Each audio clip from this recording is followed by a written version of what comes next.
In this video, I will break down where I'm at in paying off $150,000 in student debt, my approach to allocating money from my typical 9-to-5 job, and long-term goals for increasing my net worth to eventually fly to the fucking moon and escape the hellhole that is this planet Earth. It is January 10th, 2026. My current net worth is minus $38,677.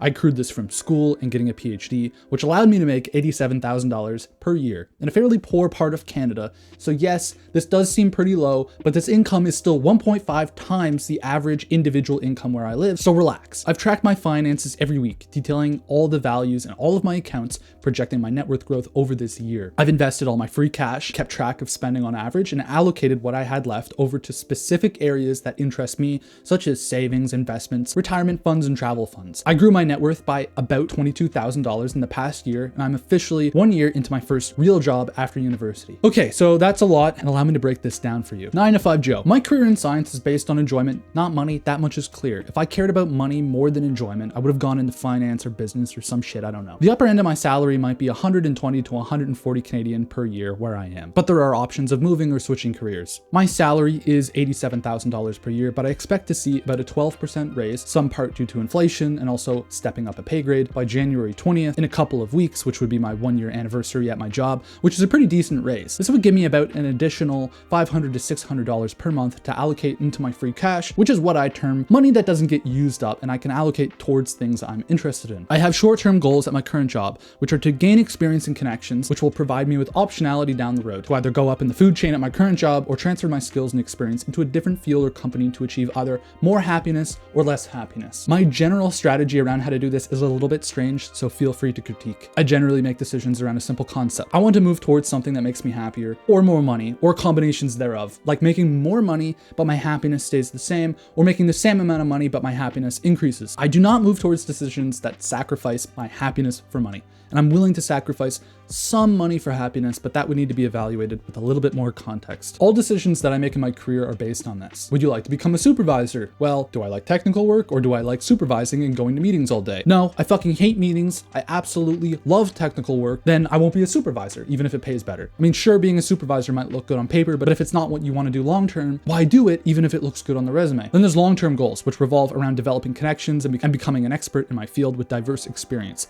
Technically superior. There's a lot that I have to do to set myself up for this. Training and continuous learning should be a part of my daily life. I should never say that I'm done learning or that I do not have time for training. Optimizing income for optionality. Money doesn't buy happiness, but money does give freedom, security, and optionality. I grew up poor and I know this very well. Freedom, security, and optionality will decrease stresses in my life, and while those are not happiness, they are adjacent to it. I track average spending in each category for things that are essential or routine as part of living, like buying clothes, paying for gas, and car repairs. I find an average cost for each of these things. Here, look, this is this program I wrote that pulls data from my bank accounts and tracks spending in each category. I tell the program what item represents what, and then that goes into a database to be used for repeat items in the future. I can sort of customize this how I want and pull average spending for each category and my average income to determine what extra cash I have to put towards things I care about. I assign percentages for how much I should allocate to each category, and this can change month to month depending on what I feel is necessary. And then I set up an auto deposit on the pay date and just turn my brain off and it takes care of itself. This way I know I'm working towards my goals, like a first-time home buyer's account, a retirement account, a tax-free savings account, emergency fund, wedding fund, you get the point. I track my net worth in time to ensure I'm on the right track. I favor investments that are boring, I dollar cost average, I don't pretend to know what I'm doing, and I never listen to hype and fear, I just invest regardless. This has allowed me to increase my net worth by $22,000 in 1 year, which isn't a lot compared to my debt, but is a lot when you consider how much I actually get paid. Then there's growing income, and I'd like to grow my income to provide more optionality,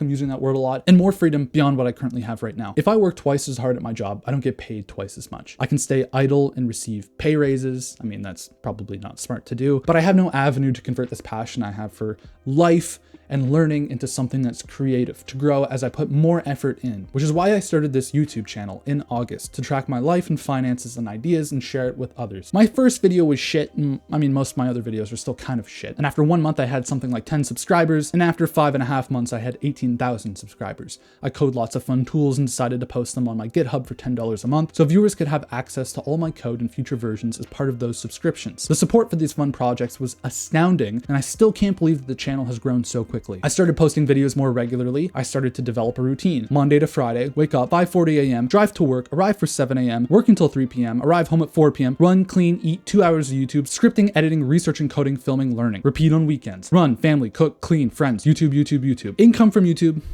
Fuck, that's a lot. Income from YouTube was stable at about $4,000 a month, combined from YouTube ads, GitHub sponsors, and Patreon. I created a Discord to grow a community, learning to provide as much value as possible to viewers and developing coding projects to improve my finances, automate my investing strategy. I save 40% of all business income for taxes, 30% for business reinvestments, buying data, new microphones, whatever. 30% goes into paying myself, which really just means that it gets directly deposited into an investment account, dividend growing investments that allow me to compound wealth faster. This aspect of my life is in its infancy, so there's little I can say here. I have no idea what this will become, if it will become anything, if I actually provide value, if all my videos are shit, or if this is just a waste of time. But I enjoy it, and I really enjoy the community of thoughtful people that I've gathered here, so maybe it's all worth it anyways. Ultimately, this has provided me with a personal passion that gives me optionality in life and more potential to grow proportional to the effort I put in. Some final thoughts. One issue with the systems and mental models I've developed is that I can close myself into a box and shut down opportunity I would have taken otherwise. It is important for me to open up to the fact that I might be wrong, I know nothing, and all I can do is keep improving and learning. I will keep track of my progress, and I welcome any thought you may have about the systems I've developed for myself, where you think I've gone wrong, or what I can improve. Effectively, this is similar to my other videos, improving code with viewer suggestion. This could be life improvement with viewer suggestion. I might even implement some of your suggestions and get back to you in the future on how they're working out for me. Hopefully I don't end up homeless. Anyways, love you guys. I'll see you in the next video. Take care.